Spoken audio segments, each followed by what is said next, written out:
kuhariria shairi lenye mada adabu. Lenye mada adabu. Keti kikao burudika, andamana nasi. Karibu.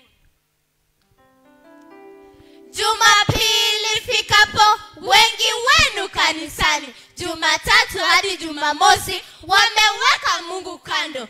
Je, Mungu ni nguo? Ukiwaangalia wazee wanasoma kweli kweli gazeti kila mara na kushika Biblia ni shida. Je, shida ni nini?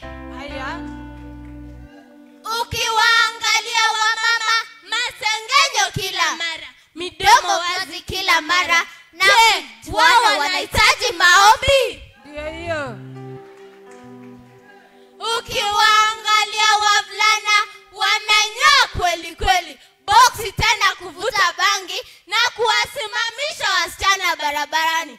Je, wasichana